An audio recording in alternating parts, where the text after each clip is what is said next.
Very good morning my dear friends and welcome back to KS educational. 4 fab पे हम लोग current affairs पे discussion करेंगे और डेली करंट अफेयर्स का सेशन मैं आप तक ये डेली बेसिस पे पहुंचाता हूं। और अगर आप नए हैं तो अभी इसे सब्सक्राइब जरूर कर लेना, साथ में नोटिफिकेशन बेल दबा लेना, क्योंकि जो मैं करंट अफेयर्स आप तक पहुंचा रहा हूं ये वो कंटेंट होता है, ये वो स्टफ है आपके लिए जो आपके एग्जाम में दिखता है। और अब तक जिस तरीके से पैटर्न एग्जाम में आपका पूछा जा रहा है, जो को रिलेट करके क्वेश्चंस पूछा जाता है, उसी के बेसिस पे मैं ये फ्रेम करता हूँ आप तक। तो आज 4 फैब में जो मैं करंट अफेयर्स आप तक पहुंचा रहा हूँ वो रेलवे में, बैंकिंग में, एसएससी में, यूपीएससी हो गया, ग्रुप डी का एग्जाम हो गया, इन सभी के लिए बहुत इंपॉर्टेंट होगा। आगे बढ़ते हैं। केएस एजुकेशनल को आप फेसबुक पेज और इवन इंस्टाग्राम पे फॉलो कर लो, लिंक आपको डिस्क्रिप्शन में दिया गया है। देखिए पहला सवाल क्या है मैंने कि नवीनतम all India survey on higher education के अनुसार पिछले सर्वेक्षण की तुलना में 2019-20 में उच्च शिक्षा में कुल नामांकन का रुझान क्या है। माय डियर फ्रेंड्स, और ऐसा ही क्वेश्चंस आता है। जो कुल रुझान आपको मैं बता दूं कि उच्च शिक्षा में कुल नामांकन 2019-20 में 3.85 करोड़ हुआ था और वो उससे बढ़कर 2020-21 में लगभग 4.14 करोड़ हो गया।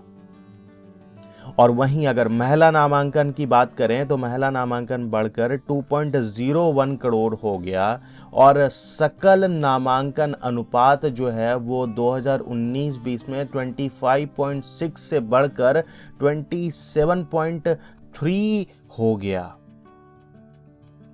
तो यहां पर इस डेटा को याद रखिएगा, कुछ भी यहां पर पूछा जा सकता है। इसी तरीके से दूसरा सवाल है कि आरबीआई के अध्ययन के अनुसार किस राज्य को केंद्र से सबसे अधिक जीएसटी मुआवजा प्राप्त हुआ। केंद्र अगर बताया जाए किस राज्य के थ्रू केंद्र को सबसे अधिक जीएसटी मुआवजा प्राप्त हुआ तो वो महाराष्ट्र से हुआ है। हालांकि मैं आपको बता दूं कि जुलाई 2017 से जून 2022 तक का डेटा निकाला गया तो 5 साल की संक्रमण अवधि के दौरान महाराष्ट्र, कर्नाटक और गुजरात ने सबसे अधिक ज्यादा जीएसटी मुआवजा प्राप्त हुआ है। तो 3 शहर है, मतलब 3 राज्य है, महाराष्ट्र, कर्नाटक और गुजरात से सबसे ज्यादा हुआ। हालांकि आरबीआई ने बताया कि महाराष्ट्र के थ्रू सबसे ज्यादा जीएसटी मुआवजा केंद्र को प्राप्त हुआ है। ओबीसी के उप वर्गीकरण आयोग के प्रमुख कौन हैं? और इनका नाम है न्यायमूर्ति जी रोहिणी। मैं आपको बता दूं कि आयोग के कार्यकाल में यह 14वां विस्तार है और इस आयोग का गठन अक्टूबर 2017 में किया गया था। कौन सी संस्था 20 point program TPP progress report जारी करता है? और ये राष्ट्रीय सांख्यिकीय कार्यालय के द्वारा जारी किया जाता है। फाइनेंशियल ईयर 23 के पहले 6 महीने में 9,753 किलोमीटर सड़कों का निर्माण प्रधानमंत्री ग्राम सड़क योजना के तहत किया जा सका है। ये डेटा याद रखिएगा कि 9,753 किलोमीटर सड़क का निर्माण किया जा सका है। कब? फाइनेंशियल ईयर 23 में। फॉर्ब्स रियल टाइम अरबपतियों के सूची के अनुसार कौन दुनिया का सबसे अमीर भारतीय बन गया है? सबसे अमीर भारतीय कौन है? मुकेश अंबानी। और जहां तक मैं अडानी की बात करूं वो 3rd पोजीशन से लेकर अभी 7th पोजीशन पे आ गया है। गणतंत्र दिवस शिविर 2023 में किस राज्य से राष्ट्रीय कैडेट कोर के दल ने प्रधानमंत्री का बैनर जीता है? प्रधानमंत्री का बैनर जो जीता है वो महाराष्ट्र ने जीता है। महाराष्ट्र के 111 कैडेट के एनसीसी दलों ने चैंपियंस ट्रॉफी और प्रधानमंत्री का बैनर जीता। विजिट इंडिया ईयर 2023 पहल किसने शुरू की और इसके लोगो को भी अनावरण किया गया है? ये जी किशन रेड्डी का पहल है। पर्यटन मंत्री के अभियान के लोगों का भी अनावरण किया जो नमस्ते की छवि से प्रेरित है। साइबर सुरक्षा सहयोग को मजबूत करने के लिए क्वाड सीनियर साइबर ग्रुप की बैठक कहां हुई है? क्वाड सीनियर साइबर ग्रुप की बैठक नई दिल्ली में हुई है।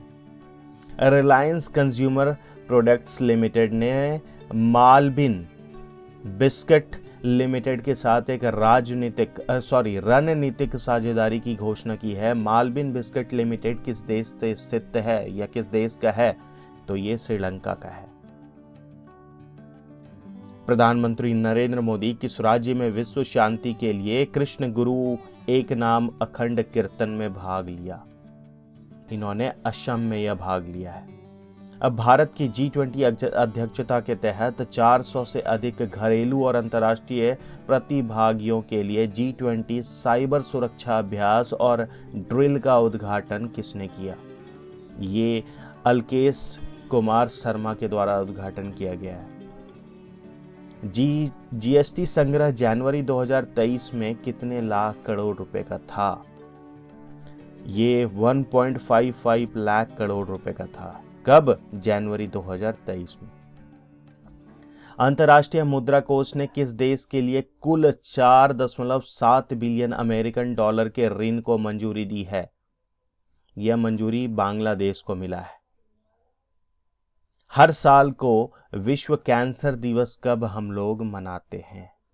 ये प्रति साल हम लोग 4 फरवरी को मनाते हैं। और जो अब तक 2 इंपॉर्टेंट डेज हमने देखा, विश्व कैंसर दिवस 4 फरवरी और वेटलैंड डे वो हमने देखा 2 फरवरी।